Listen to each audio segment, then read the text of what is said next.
Over to a couple of Big East games, big games on the bubble on Saturday. UConn at Providence, not for the Huskies, but for the Friars. Pretty much on the first four out, cut line across bracketology, and then Villanova at Creighton. Still first four in after losing at Seton Hall on Wednesday, but maybe a win and in for the Wildcats. So between these two games, Derek, which one sticks out to you more when it comes to an edge in the market?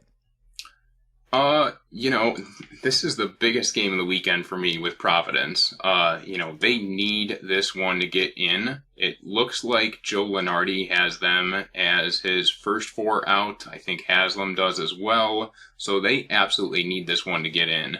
And if you go back to the first game between these two, Providence really punched them in the mouth to, start off the game. They started out to a 16-8 lead, and that's in UConn, So they really opened it up to start off that game. And Oduro, he's a tough matchup for Klingon, because he can get Klingon away from the basket a bit. He's got really good footwork for a big. But the problem in that game last time around is that Oduro got into some foul trouble, right? He only played 23 minutes in the game, but he was still able to score 20 points. If he can stay out of foul trouble in this one, I do expect Providence to keep this one close. I'm not sure what the opener is going to be. I think you said Haslam has this around 9. Or it'll probably be baked a little towards the Providence side, but I'm going to have a bet on Providence in this one.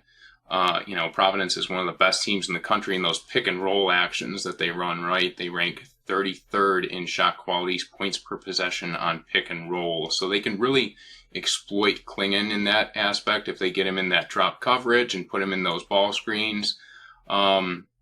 They also, though, on the flip side, they kind of struggled to keep UConn off the glass when Oduro went out and had to sit because of foul trouble. In total, they gave up 15 offensive rebounds to UConn. So I would expect them to button that up a little bit if they can keep Oduro out of foul trouble. I'm not sure if they win, but come Saturday, I'm going to have a ticket on them. So maybe even look at have a first half ticket rather than full game in case Oduro gets into foul trouble down the stretch. But I'm going to be looking towards the Providence side in this one. Yeah, one of the best home court advantages in college basketball. So I don't blame you for looking first half. And UConn coming off of that big win at Marquette, sweeping the Golden Eagles. I know Kolek didn't play, and that spread came down to the wire, man. I think it was a 5.5 point line, and Marquette losing by 7 despite being within the number a couple times in the final 2 minutes. But Providence covering at UConn, like you alluded to, they missed 13 free throws in that game. Double-digit line, losing by 9, so could have conceivably won that game outright. It's not like Providence is an elite free throw shooting team, so wasn't any sort of big-time negative variance at the line, but still something worth noting. Haslam projects this closer to UConn -9. My number is almost identical. Total projection of 141. Looking at Devin Carter, man, versus Cam Spencer, one of the better, I'm not saying they're going to be matched up on one another throughout, but I think you could see Carter shadow Spencer for a decent chunk of this game. And Cam Spencer on the season, 14.9 points per game, 50% from the field, 46% from 3, 92% from the line, 3.1 assist-to-turnover ratio. He's on pace to be the first player in Division I history to shoot 50, 40, 90 and post a 3-to-1 assist-to-turnover ratio in a single season. That per Jared Burson on X. And then Devin Carter against Georgetown earlier in the week. 38 minutes, 24 points, 12 rebounds, 3 assists, 4 steals, a block, 9 of 17 shooting, 3 of 9 from deep.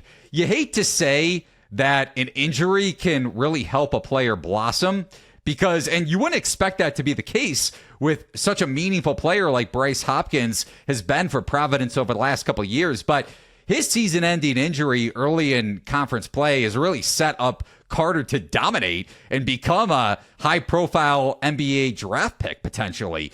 Now, I'm with you when it comes to Providence. I would look towards Friars first half. My numbers make this around UConn -8, so not a big enough edge when you're looking for a 1.5, 2-point differential in the market, but I do really like the Friars to keep this one close in the first half, especially if Devin Carter is going off. Yeah, Devin Carter, he's one of my favorite players in college basketball, right? He has the ability to light it up on any given night. And I don't want to seep bias in here too much, but I do want to see Devin Carter in March. So, if they win this game, they are in. So I am going to be rooting for him pretty hardcore.